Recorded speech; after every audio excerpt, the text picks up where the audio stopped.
마태복음 5장 1절부터 12절까지 제가 한 절, 여러분들이 한 절 교독하도록 하겠습니다.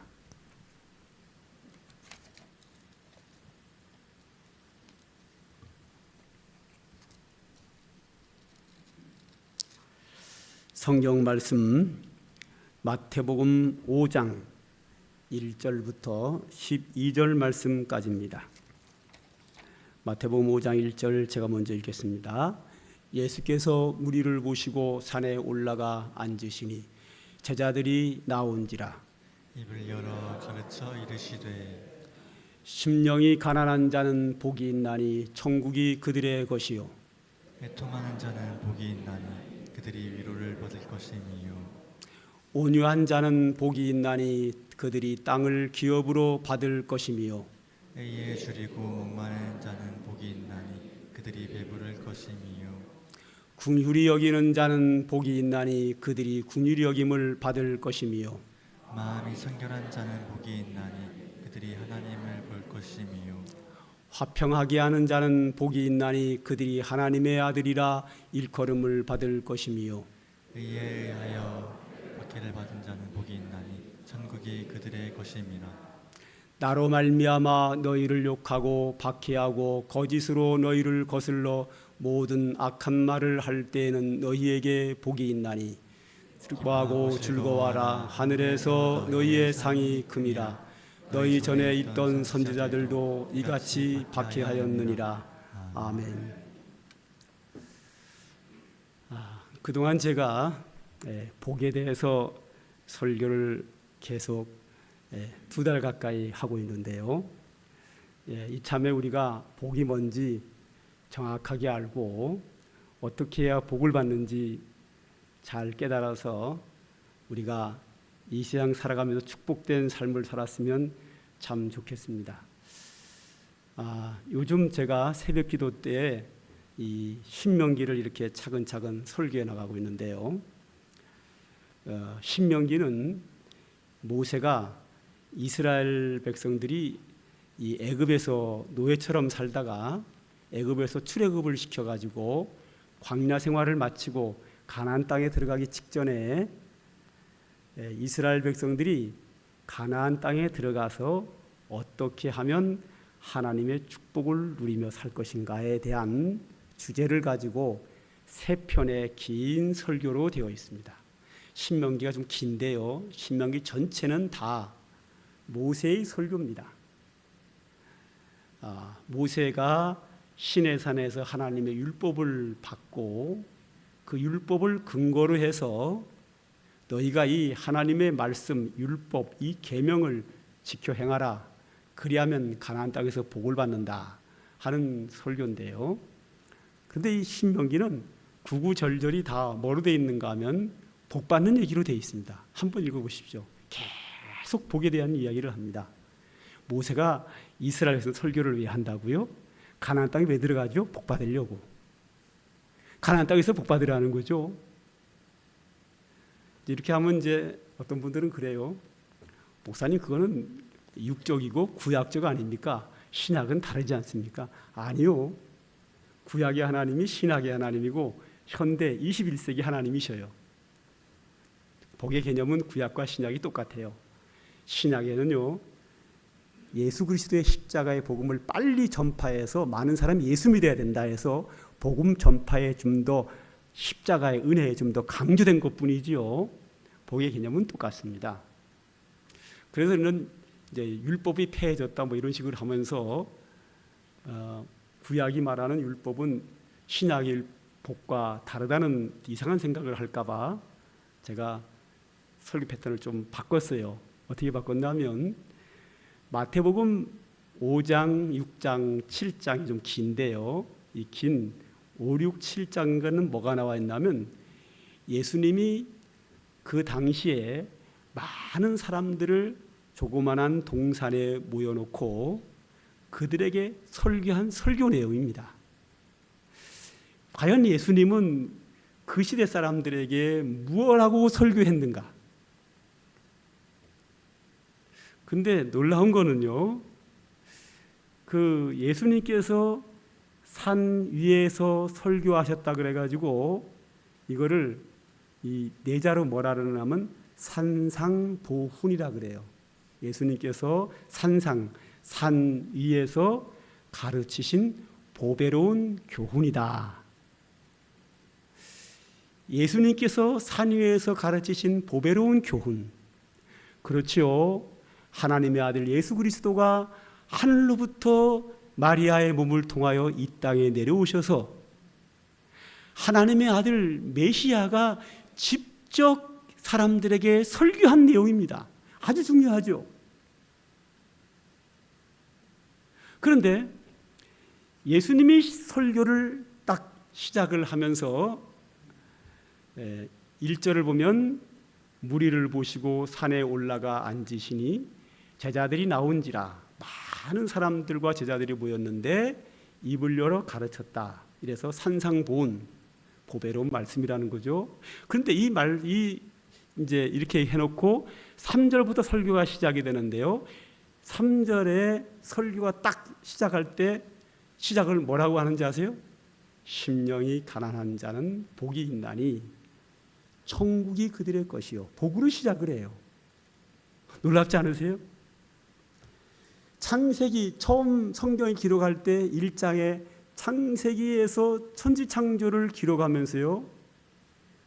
그들에게 복 주시며 복으로 또 시작을 합니다. 천지시작도. 창세기에 천지창조를 하면서 복으로 시작한다니까요. 그리고 창조된 인간이 타락을 해서 범죄하고 살 때에 그 중에서 한 사람을 선택하여 하나님의 백성 삼을 때 아브라함을 불러서 그들에게 뭐라 그래요? 아브라함이 뭐라 그래요? 내가 너에게 복을 준다. 복으로 시작을 해요. 그리고 모세가 율법을 받아가지고 가나안 땅에 들어가서 어떻게 살아야 되느냐? 복을 얘기해요. 복 받고 살아라. 모세의 긴 설교가 축복에 대해서 나와요. 그리고 신약에 와서 하나님의 아들이 이 땅에 내려와서 설교 시작을 뭐라고 해요? 복으로 시작을 한다고요. 결국은 뭐예요? 우리는 예수 믿는 이유가 복 받으려고 믿어요. 이때 이 복은 뭐죠? 영적인 복, 육적인 복을 모두를 포함해요. 저는 요즘 TV를 보면 좀 약간 화가 나요. 우리나라의 의사 그러면 괜찮은 수준이잖아요. 그죠? 배운 것도 있고 돈도 잘 벌고. 혹시 우리 중에 아들이 의사인 사람 혹시 있어요? 그럼 용서하고 들으세요.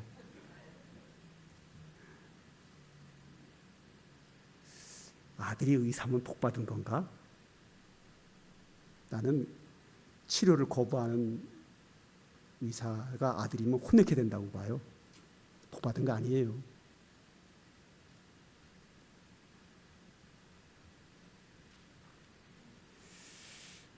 돈을 많이 벌기 위해서 의사 치료를 거부한다. 의사 수를 늘리면 아무래도 시수성이 딸리니까 좀 치료비가 좀 내려갈 수 있지요. 수입이 줄어들 수 있지요. 그렇다고 해서 우리가 치료 한번 받으려면 서울까지 가가지고 몇 시간을 기다려가지고 의사를 만날 때 5분밖에 못 만나고 돌아오는 이 현실. 그리고 몇 달을 기다려야 예약이 가능한 이 현실에 의사를 눌린다는데 저렇게 반대를 해야 됩니까? 나는 저분들이 복받은 분이라고 보지 않아요. 돈은 잘 벌고 많이 배워가지고 사회적 지위는 높지만 복 있는 사람이라고 보지 않아요. 제가 말하는 복이라고 하는 것은 하나님이 주신 은혜로 인한 물질과 건강과 신앙과 천국의 상급과 명예와 하나님이 주신 축복의 모든 것을 말해요.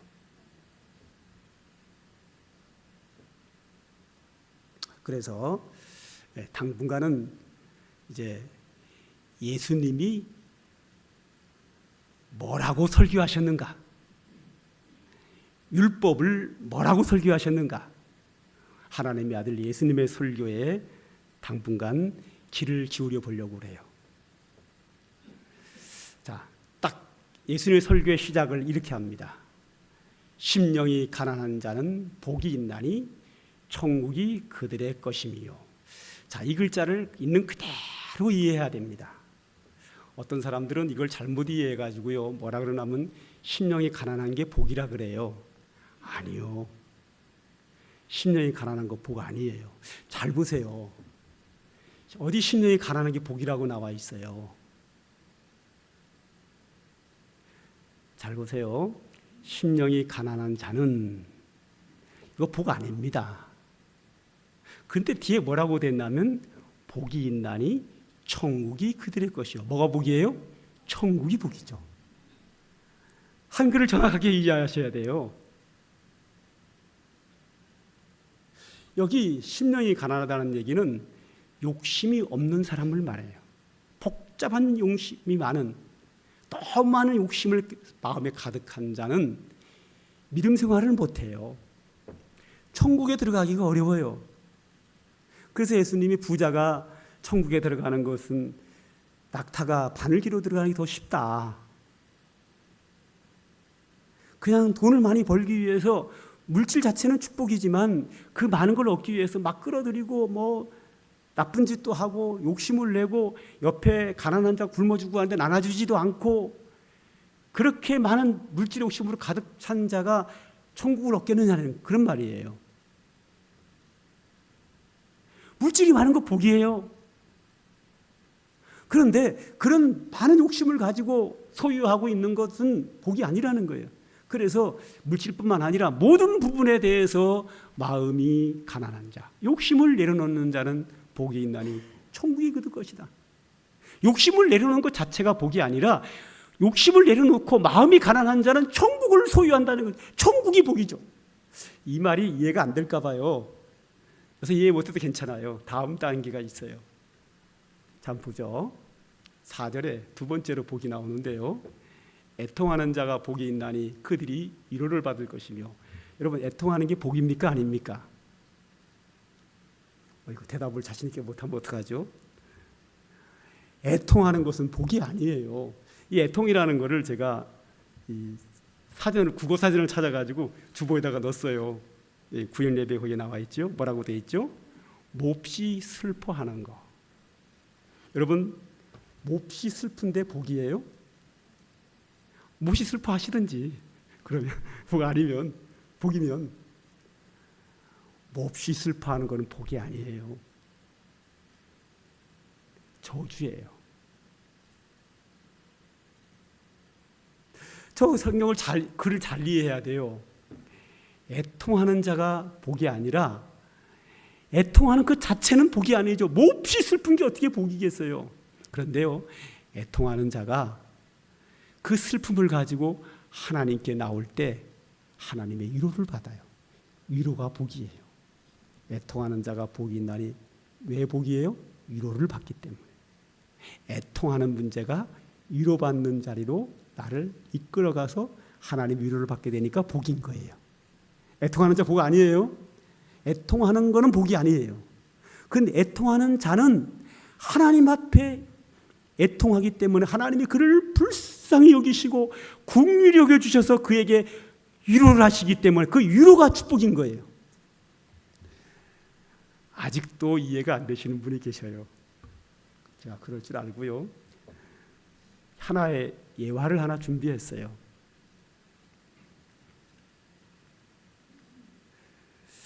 자, 사무엘상 1장에 가면 어떤 얘기가 나오는가 하면요, 엘가나라고 하는 사람이 결혼을 했는데요, 부인이 2명이에요. 엘가나는 좋을지 모르지만요, 그 부인 2사람은 안 좋아요. 하나도요. 그렇지 않겠어요? 첫째 부인이 한나고요, 두 번째 부인이 분인나예요. 이 2사람 사이가 좋을까요? 나쁠까요? 나쁘죠.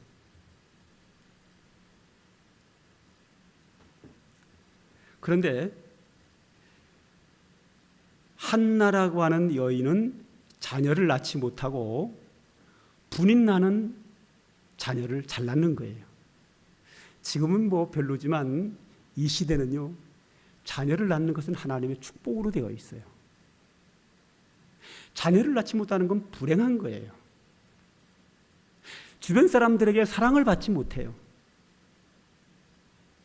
그런데 1장 7절에 가면 분인나가 한나를 격분시킴으로 그가 울고 먹지 않았다. 자, 엘가나의 두 아내 한나와 분인나가 있었는데 분인나는 자녀를 잘 낳고 한나는 자녀를 못 낳아요. 얼마나 슬퍼요. 거기다 대고 분인나가 한나를 핍박을 해서 격분하게 화나게 만들어요. 그러니 자녀를 못 낳는 것도 원통하고 내 남편이 다른 여인과 잠자는 것도 원통한데 그 여인은 자녀를 잘 낳고 나를 화나게 만들고 약 올리고 핍박을 해요. 얼마나 속이 상하겠어요. 그래서 10절에 다 같이 한번 읽을까요? 시작. 한나가 마음이 괴로워서 여호와께 기도하고 통곡하라. 통곡을 해요. 한나가 마음이 괴로워서 여호와께 기도하고 통곡해요. 뭐죠? 애통하는 거예요. 몹시도 슬퍼요. 그리고 15절에 가면 뭐라 그러냐면요, 나는 마음이 슬픈 여자라. 여호와 앞에 내 심정을 통하는 것뿐이오니 마음이 슬픈 자라 그래요. 몹시도 슬퍼요. 그 슬픈 이유가 16절에 뭐라고 나온다면 나의 원통함과 격분됨이 많기 때문입니다 라고 설명이 나와요. 그리고 그래서 이 한나는 밥도 먹지 않고 몹시도 슬퍼하고 통곡하고 울어요. 이 원통한 문제를 가지고 성전에 올라와서 하나님께 기도하는데요, 얼마나 슬프게 몸부림치며 울었는지요. 그 성전의 제사장 엘리 제사장이 말하기를 왜 젊은 여자가 대낮부터 술지정하냐고 야단 맞을 만큼 울고 통곡을 하고 울었어요. 술 취하면 어떤 사람 울더라고요. 그죠? 그걸 착각을 한 거예요. 술 지정하는 거로 착각할 만큼 원통했어요. 자, 여기까지. 한나가 몹시 슬퍼서 통곡하고 우는데 복이요? 복 아니요? 네? 복 아니지. 이게 무슨 복이요? 그렇게 통곡하고 울든지. 이게 복이 아니라고 하는 사람은 일이 잘못돼서 통곡하고 우세요. 복 아니요. 애통하는 것은 복이 아니요. 한나의 현실로 인해서 통곡하고 슬퍼하며 우는 것은 복이 아니에요. 절대 복이 아니에요. 그런데 한나가 이 원통하고 슬픈 걸 가지고 하나님 앞에 나와서 통곡하며 울어요. 그리고 기도해요. 그랬더니 뭐가 와요? 하나님의 위로가 와요. 복이에요, 복 아니에요? 복이에요. 위로가 복이에요. 자, 18절 보죠. 시작. 이르시되 당신의 의종이 당신께 은혜 입기를 원하나이다 하고 가서 먹고 얼굴에 다시는 근심빛이 없더라. 제사장을 통하여 위로를 받아요. 하나님이 내 기도를 들으시기를 원하노라. 하나님이 내 기도를 들으셨다. 하나님이 내 문제를 해결해 주신다. 얼마나 위로가 되겠어요? 복이에요? 저주예요? 복이죠. 몹시도 슬퍼서 통곡하던 한나가 하나님 앞에 나와서 슬퍼했더니 하나님이 불쌍히 여겨서 그에게 위로를 주셨어요. 마음만 위로하고 끝나면 무슨 소용이 있겠어요? 돌아갔는데요, 한나가 임신을 했어요. 복이에요? 복 아니에요? 복이죠. 아기를 낳았어요. 너무 괜찮은 아이요. 하나님께 감사해서 성게다 바쳐요. 그 아이가 그 당대 이스라엘에서 최고로 훌륭한 사람이 돼요. 사무엘이 돼요. 그리고 하나님은 한나에게 또다시 아들, 딸들을 여러 명으로 주셔요. 애통하는 거 복 아닙니다. 하나님의 위로가 복이에요. 자, 아직도 이해가 안 되는 분을 위해서 또 한 번 설명을 하죠. 친구 셋이 놀다가 한 사람 미운 짓을 해가지고 한 사람이 때려서 죽였어요. 한 사람은 살인죄를 졌고 옆에 있는 친구는 공범으로 감옥에 갔어요. 너무 억울하잖아요. 통하고 울었어요. 복이에요, 복 아니에요? 복 아니죠, 저주지요. 살인죄 공범으로 감옥에 갇혀 사는 사람이 복이에요? 복 아니에요. 얼마나 슬퍼요. 슬픈 게 복이에요? 복 아니에요. 그 끝이에요, 그걸로요. 하나님의 위로가 있다고요? 없어요. 없습니다. 복 아닙니다. 그러나 내게 어떤 슬픈 일이 생겼어요. 그 슬픈 걸 가지고 하나님 앞에 나와서 슬피 울었어요. 하나님이 그 모습을 보고 내게 위로를 주셨어요. 은혜를 주셨어요. 복이에요, 복 아니에요? 복이요. 애통하는 자가 복이 있나니 위로를 받을 것이요. 애통하는 거 복 아닙니다. 애통하는 문제 때문에 하나님 앞에서 나와서 슬퍼할 때, 하나님이 불쌍히 여길 때, 은혜 위로를 줄 때 복이요. 그 위로가 복이요.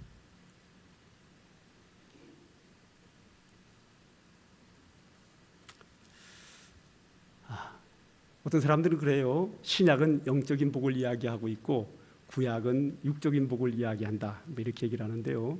아닙니다. 신약은 예수 그리스도의 십자가와 복음 전파를 좀 강조된 것뿐이죠. 똑같습니다. 예수님이 가르치신 8가지 복이 나오는데요. 오늘 본문에 이게 다 영적인 복인 것 같으세요? 아닙니다. 영적인 복과 육적인 복이 섞여 있어요. 한번 볼까요? 마음이 가난한 자는 복이 있나니 천국이 저희 것이요. 영적인 복이 육적인 복이요? 영적인 복이죠. 애통하는 자가 복이 있나니 저희가 위로를 받을 것이요. 이거는 심리적인 건데요. 육체 속에 있는 심리이기 때문에 육체의 복에 속해요. 그렇죠? 육체의 복과 육적인 복과 영적인 복이 섞여 있는데요. 이 8복 안에는 육적인 복이 있는데 육적인 복은 어떻게 된다고요? 썩어져요. 못 쓰게 돼요. 영적인 복은요, 영원토록 누려요. 두 개가 섞여 있어요. 둘 다 복이에요. 다 누가 주는 거예요? 하나님이 주신 거예요. 영적이든 육적이든 하나님이 주시면 다 복인 거예요. 이 성경을 좀 정확하게 우리는 이해할 필요가 있어요. 자, 이따금씩 이제 사람들이 그런 얘기를 해요.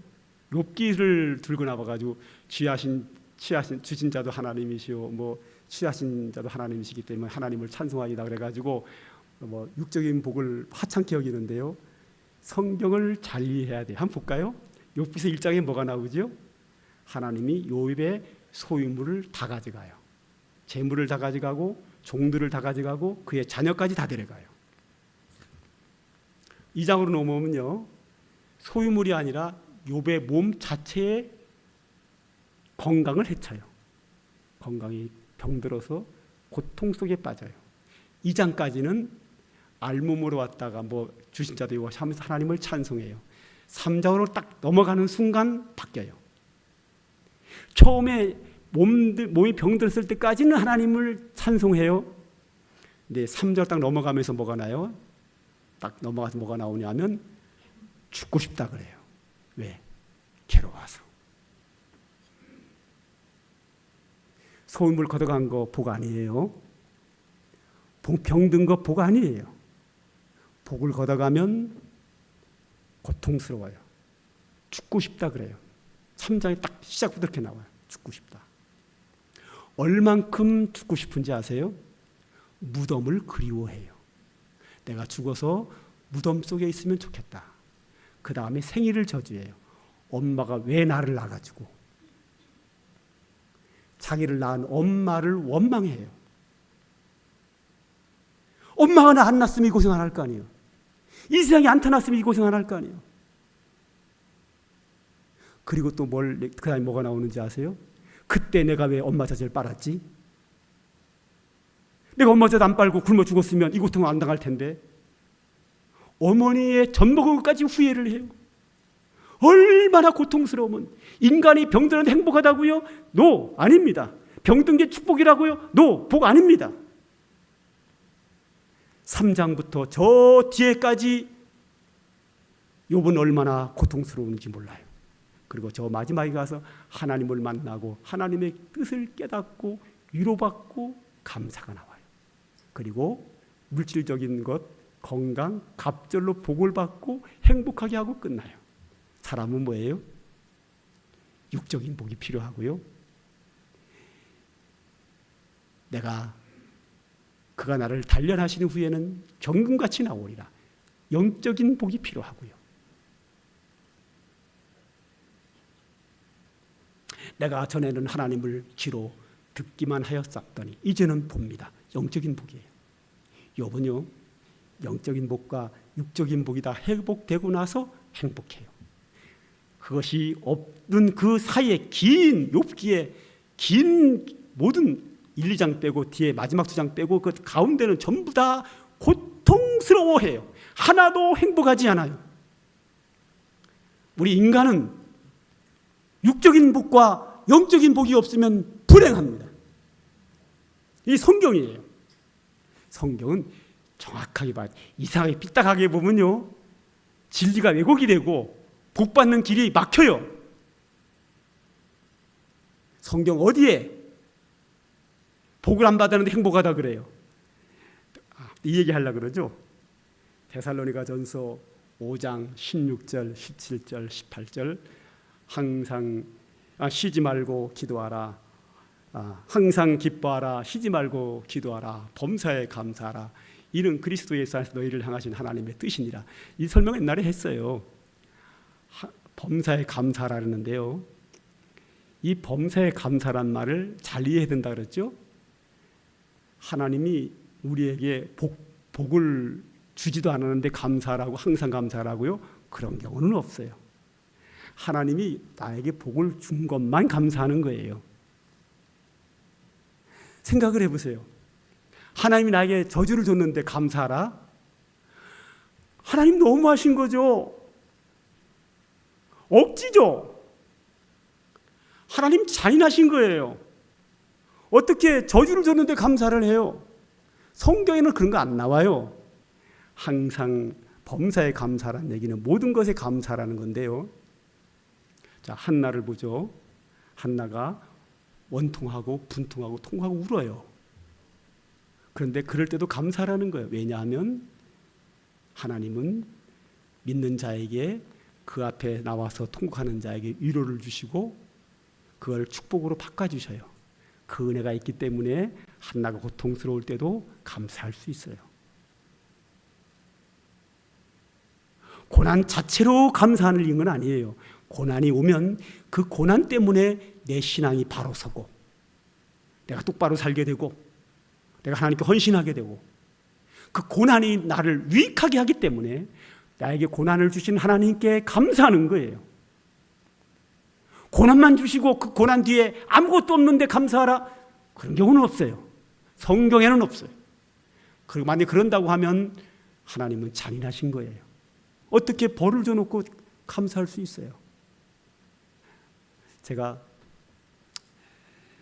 청소년기에 18살 때 신학 공부를 좀 일찍 했어요. 근데 너무 어려웠어요. 제가 세상에서 못된 짓을 다 하다가 돌아왔기 때문에요, 공부는 신학 공부를 하는데 못된 짓은 다 했어요. 근데 잘못할 때마다 하나님 저를 매로 때리더라고요. 생각을 해봤어요. 어느 날 갑자기 하나님 나를 매를 때리는데 감사가 넘치는 거예요. 매 맞은 건 감사한 일이 아니죠. 근데 감사가 넘쳐요. 왜 넘치자고요? 하나님이 나를 관섭하는구나. 죄 짓는 나를 버려두지 않고 나를 매를 때린다는 얘기는 정신차리라고 때리는 거니까 하나님 나를 지켜주시는구나. 나와 함께 하시는구나. 내가 죄 짓는 걸 다 보고 계시는구나. 어느 날 갑자기 그것이 감격의 눈물로 나오는 거예요. 그리고 생각을 했어요. 내가 하나님께 잘못하면 매가 오고 잘하면 복이 오는데 내가 왜 매 맞으면서 신앙생활을 해야 되지? 하나님 나를 사랑하시니까 바른 길로 가라고 매를 때리는데 내가 왜 매 맞으면서 살아? 내가 왜 매 맞으면서 살아야 돼? 내가 정신 차리고 하나님의 뜻대로 살면 은혜만 받고 살 텐데. 그래서 저는 그걸 깨닫고 18살 때부터 나를 사랑하시기에 나에게 매를 대는 하나님을 바라보면서 그때부터 지금까지 성경 말씀대로 살려고 부단히 노력하고 살고 있습니다. 어떤 상황이 와도 성경 말씀대로 삽니다. 물론 저도 실수하고 죄질 때 있어요. 그러나 계획적인 범죄는 안 해요. 왜? 매 맞는데 왜 매 맞을 짓을 합니까?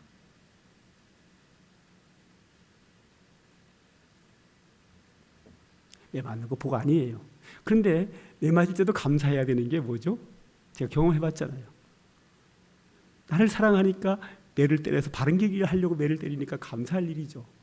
매 맞는 게 감사하는 게 아니라 매를 때릴 때 나를 사랑하기 때문에 바른 길로 살게 하려고 매를 때리니까 감사할 일이죠. 할렐루야. 하나님은 범사에 감사라는 얘기는요, 모든 일에 하나님의 은혜와 축복이 있어요. 할렐루야. 그래서 감사하는 거예요. 우리 기억해야 됩니다. 애통하는 자가 복이 있나니 위로를 받을 것이요, 애통하는 거 복 아닙니다. 사람은요, 은혜 받아야, 복 받아야 복입니다. 행복한 겁니다. 오늘부터 이 팔복을 다시 한번 생각해 봐야 돼요. 애통하는 거 복 아니에요. 애통하는 자, 내게 몹시도 슬픈 일이 생겼을 때 그 슬픈 문제를 가지고 하나님 앞에 나오면 하나님이 몹시도 슬퍼하는 나를 불쌍히 여기셔서 내 슬픔의 문제를 그대로 하나님 앞에 내어놓고 통곡하며 울며 그에게 간구하는 그 사람의 기도를 들으시고 그들을 긍휼히 여기시면 반드시 그 뒤에 위로가 찾아옵니다. 저는 이 경험을 너무 많이 했습니다.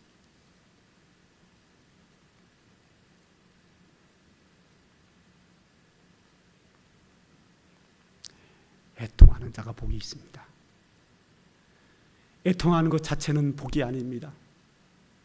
몹시도 슬픈 그 문제를 가지고 하나님 앞에 나와서 그 앞에서 기도하며 통곡하며 우는 자가 위로의 축복이 옵니다. 문제의 해결의 축복이 하나님으로부터 옵니다. 모든 애통하는 자가 다 복이 오는 게 아닙니다. 자기의 몹시도 슬픈 문제를 가지고 하나님 앞에 나와 무릎을 꿇고 통곡하며 우는 자에게, 하나님의 위로가 오는 자에게 복이 있는 거예요.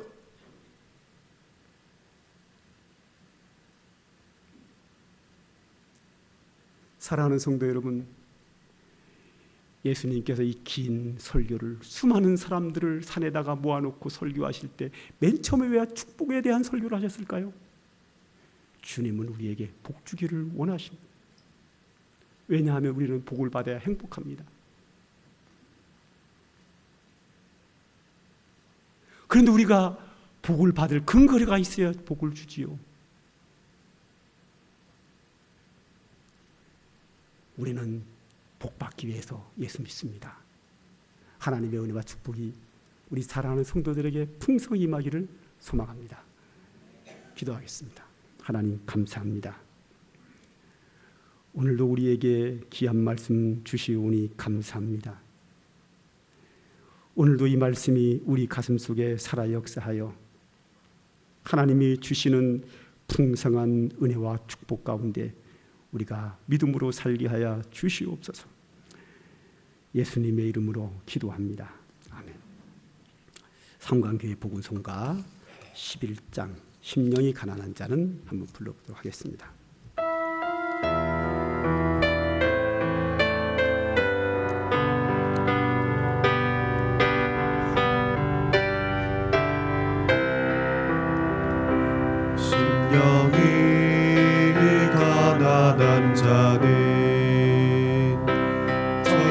복이 저희 것이요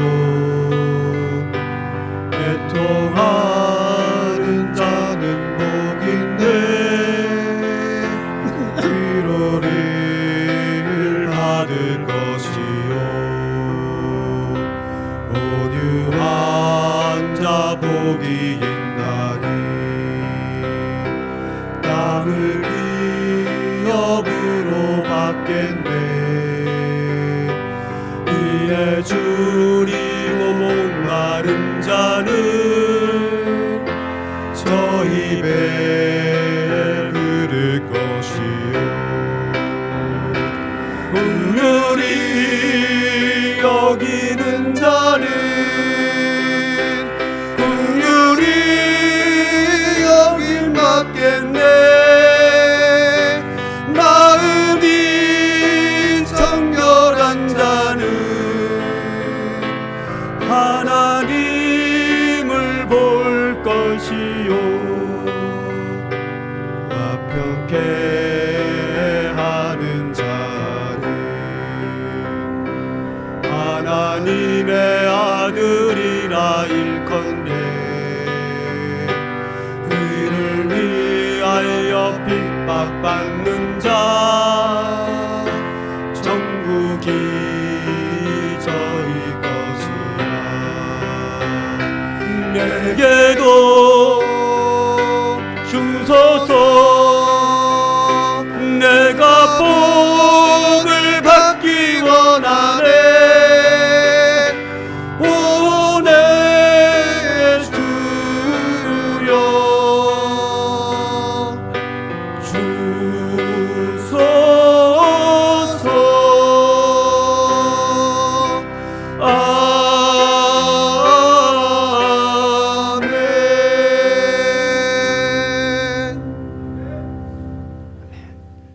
축도합니다. 이제는 성부, 성자, 성령, 성삼위 하나님의 은혜와 축복이 오늘도 하나님을 섬기고 하나님께 예배하며 주의 복을 사모하는 주의 택한 백성들 머리 위에 이제로부터 영원 무궁토록 항상 함께 있을지어다. 아멘.